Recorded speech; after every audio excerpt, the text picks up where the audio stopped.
ಎಲ್ರಿಗೂ ನಮಸ್ಕಾರ ಮತ್ತೊಂದು ಹೊಸ ವೀಡಿಯೋಗೆ. ಲಾಸ್ಟ್ ವೀಡಿಯೋದಲ್ಲಿ ತುಂಬಾ ಒಳ್ಳೆ ರೆಸ್ಪಾನ್ಸ್ ಸಿಗಿದೆ. ಟೇಕಿಂಗ್ ಡೆಲಿವರಿ ಆಫ್ 250 ಅಂತ ಹಾಕಿದೆ. ಅದಕ್ಕೆ ಆಲ್ಮೋಸ್ಟ್ ಇನ್ನೊಂದು 100 ವ್ಯೂಸ್ ಇದೆ ಅಷ್ಟೇ, 1K ವ್ಯೂಸಿಗೆ. ಅದನ್ನು ಕೂಡ ರೀಚ್ ಮಾಡ್ತೀರಾ ಅಂತ ಅಂದ್ಕೊಂಡಿದ್ದೀನಿ. ಇವತ್ತಿನ ಹೊಸ ವೀಡಿಯೋ ಏನಂದರೆ 1000 ಕಿಲೋಮೀಟರ್ಸಿಗೆ ನಾನು ಓನರ್ಶಿಪ್ ರಿವ್ಯೂನ ಮಾಡ್ತೀನಿ ಮತ್ತು ಹೇಗೆಲ್ಲ ಇರುತ್ತೆ ಅಂತಲೂ ಕೂಡ ಹೇಳ್ತೀನಿ ಅಂತ ಅಂದಿದ್ದೆ. ಅದನ್ನು ಇವಾಗ ಮಾಡ್ತಿರೋದು ವೀಡಿಯೋ. ಬನ್ನಿ ಆಗಿದ್ರೆ ವೀಡಿಯೋ ಸ್ಟಾರ್ಟ್ ಮಾಡೋಣ.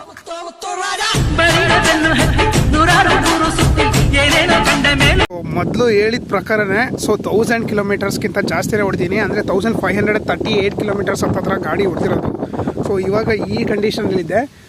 ಈ ಗಾಡಿ ಇವಾಗ ನೀವು ತಗೊಳಕ್ಕೆ ಹೋಗ್ತೀರಾ ಅಂದರೆ 2,70,000 ಅಲ್ವಾ, ಅಥವಾ 2,80,000 ನಿಯರ್ ಹತ್ತಿರ ಹೋಗುತ್ತೆ. ಇವಾಗ ತಗೊಳಕ್ಕೆ ಹೋಗ್ತೀರಾ ಅಂದರೆ ಎಲ್ರಿಗೂ ಒಂದು ಕ್ಯೂರಿಯಾಸಿಟಿ ಕ್ವಶನ್ಸ್ ಏನಂದರೆ, ಗಾಡಿ ಯಾವ ರೀತಿ ಇದೆ 1005 ಕಿಲೋಮೀಟರ್ಸಿಗೆ, ಮತ್ತು ವೈಬ್ರೇಷನ್ಸ್ ಇನ್ನೂ ಇದೆಯೋ, ಅಥವಾ ಯಾವ ರೀತಿ ಮೈಲೇಜು, ಮತ್ತು ಹೆಂಗೆಲ್ಲ ಗಾಡಿ ಇದೆ ಅಂತ ಹೇಳಿ ನಿಮ್ಮ ಕ್ವಶನ್ಸ್ ಅರೈಸ್ ಮಾಡುತ್ತೆ. ಮತ್ತು ತಗೋಳೋಕ್ಕಾಗದೇ ಇರ್ಬೋದಾ ಇಲ್ವಾ, ಬೇರೆ ಗಾಡಿ ಚಾಯ್ಸ್ ಇದೆ ಅಂತ ಹೇಳಿ. ಅದನ್ನು ನಿಮ್ಮ ಕ್ಲಾರಿಫಿಕೇಷನ್ ಆಗಿ ಈ ವಿಡಿಯೋ ಕೂಡ ಮಾಡ್ತಿರೋದು.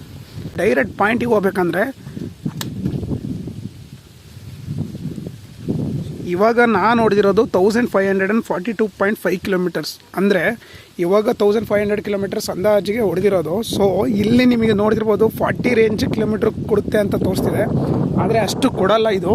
ನೀವೆಲ್ಲರೂ ತಿಳ್ಕೊಂಡ್ಬಿಡ್ತೀರಾ, ಹೊಸ ಗಾಡಿ ಅಂದಿದ ತಕ್ಷಣ ಕೊಡುತ್ತೆ ಅಂತ ಹೇಳಿ. ಅಷ್ಟು ಕೊಡಲ್ಲ ಇದು. ಬೇಸಿಕಲಿ ಇದು ಬಂದುಬಿಟ್ಟು ನಿಮಗೆ ಆವರೇಜ್ ಆಗಿ ನೀವು ನೋಡೋಕೆ ಹೋಗ್ತೀರಾ ಅಂದರೆ 30ಇಂದ 35. 50 ರೇಂಜಿಗೆ ಹೊಡಿತೀನಿ, ಇವಾಗ 60 ರೇಂಜಿಗೆ ಹೊಡಿತೀನಿ ಅಂದರೆ ಒಂದು 35 ಕೊಡುತ್ತೆ. ಇಲ್ಲ ನಾನು ರೇವ್ ಮಾಡಿ ಹೊಡಿತೀನಿ, ಇನ್ನೂ ಜಾಸ್ತಿ ಹೊಡಿತೀನಿ ಅಂದರೆ 28-30ವರೆಗೂ ಕೊಡುತ್ತೆ. ಇದು ನಿಮ್ಮ ಫಸ್ಟ್ ಪಾಯಿಂಟ್ ತಿಳ್ಕೊಬೇಕಾಗಿರೋದು.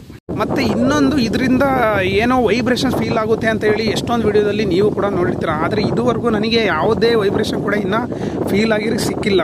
ಅದೊಂದು ಗೊತ್ತಿಲ್ಲ.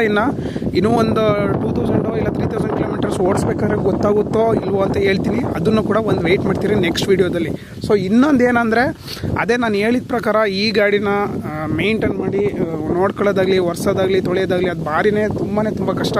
PPF ಹೋಗ್ತೀರಾ ಅಂದರೆ ಬೆಟ್ರ್ ಅನ್ಕೊಂತೀನಿ. ಸ್ವಲ್ಪ ಸ್ಕ್ರ್ಯಾಚಸ್ಸು ಕಮ್ಮಿ ಆಗುತ್ತೆ ಮತ್ತು ತೊಳೆಯೋದು ಚೂರು ಕಮ್ಮಿ ಆಗ್ಬೋದು, ಯಾಕಂದರೆ PPF ಮಾಡಿಸೋ ಕಾರಣದಿಂದ. ಲಾಸ್ಟ್ ವಿಡಿಯೋದಲ್ಲೂ ಹೇಳಿದೆ, ಈ ವಿಡಿಯೋದಲ್ಲೂ ಅದೇ ಕೂಡ ಹೇಳೋದು. The mirror is not well design for this bike ಅಂತಲೇ ಹೇಳ್ಬೋದು.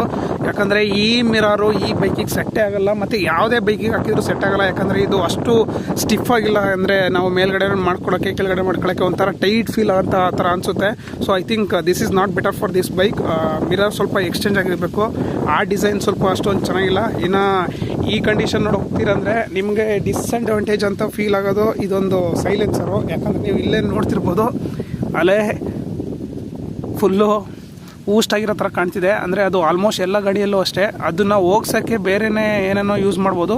ಬಟ್ ಇರಲಿ ಬಿಡಿ, ಏನಾಗಲ್ಲ. ಅದನ್ನು ಅಷ್ಟೊಂದು ತಲೆ ಕೆಡ್ಸ್ಕೊಳಕ್ಕೋಗ್ಬಿಡಿ. ಸ್ವಲ್ಪ ಮೈಲೇಜು ಗಾಡಿ ಹೊಡಿತಾ ಆಮೇಲೆ ನೋಡಾದ್ಮೇಲೆ ಅದನ್ನು ಬೇಕಾಗಿ ಕ್ಲೀನ್ ಮಾಡಿಸ್ಕೊಳ್ಳಿ. ಹೇಳಿದ ಥರನೇ ಇದೊಂದು ವೈಬ್ರೇಷನ್ ಫೀಲ್ ಆಗುತ್ತೆ. ಈ ಬ್ಯಾಕ್ ಏನು ಮಡಗಡ ಅಂತ ಹೇಳ್ತೀರಾ, ಇದೊಂದು ವೈಬ್ರೇಷನ್ ಫೀಲ್ ಆಗುತ್ತೆ. ಬಾಕಿದೆಲ್ಲ ಓಕೆ. ಇನ್ನು ಏನೇ ನೋಡೋಕೆ ಹೋಗ್ತೀರಾ ಅಂದರೂ ಗಾಡಿ ಎಲ್ಲ ಚೆನ್ನಾಗಿ ನಿಮ್ಮ ನೋಡ್ಕೊಳ್ಳೋದ್ರ ಮೇಲೆ ಡಿಪೆಂಡು. ಇವಾಗ ಈ ಗಾಡಿ ಬಂದುಬಿಟ್ಟು 1500 ಸಮಥಿಂಗ್ ಕಿಲೋಮೀಟರ್ಸ್ ಹೊಡೆದಿದ್ವಿ. ರೇಂಜಿಗೆ ಚೆನ್ನಾಗೇ ಇಟ್ಕೊಂಡಿದ್ದೀನಿ ಅಂತ ಅನಿಸುತ್ತೆ. ನೀವು ಕೂಡ ಕಮೆಂಟ್ ಮಾಡಿ ಚೆನ್ನಾಗಿ ನೋಡ್ಕೊಂಡಿದ್ದೀನೋ ಇಲ್ವೋ ಅಂತ ಹೇಳಿ. ವಿಡಿಯೋದಲ್ಲಿ ಏನು ಜಾಸ್ತಿ ಹೇಳೋದೇನಿಲ್ಲ. ಅದೇ ನಿಮಗೆ ಓನರ್ಶಿಪ್ ರಿವ್ಯೂ ತೊಗೋಬೋದೋ ಇಲ್ಲ ಅಂತ ಹೇಳಿ ಅದಕ್ಕೋಸ್ಕರ ಹೇಳ್ತಿರೋದು. ಅದೇ ಮೈಲೇಜಿಂದು ಒಂದು ಹೇಳಬೇಕಿತ್ತು, ಅದಕ್ಕೋಸ್ಕರ ಹೇಳ್ತಿದ್ದೀನಿ. ನೀವು ಇಲ್ಲಿಗೆ ಏನು ನೋಡ್ತೀರಾ ಡಿಸ್ಪ್ಲೇಯಲ್ಲಿ ಅದೇ ಆಗಿರೋಕ್ಕೆ ಚಾನ್ಸೇ ಇರೋಲ್ಲ. ಅಲ್ಲಿ 41 ಕೂಡ ತೋರಿಸ್ತಿತ್ತು ಫಸ್ಟಿಗೆ, ಅದು ಮೈಲೇಜ್ ಅಷ್ಟು ಕೊಡ್ತಾ ಇರಲ್ಲ. ಇವಾಗ 40.2 ತೋರಿಸ್ತಿದೆ. ಫಸ್ಟಿಗೆ 41.3 ತೋರಿಸ್ತಿತ್ತು. ಬಟ್ ಅಷ್ಟು ಕೊಡಲ್ಲ, ಈ ಗಾಡಿ ಅಷ್ಟು ಕೊಡೋಕ್ಕೆ ಹೋಗಲ್ಲ. ಹಾಗೆ KTM is design for the purpose of performance ಅಂತಲೇ ಹೇಳ್ಬೋದು.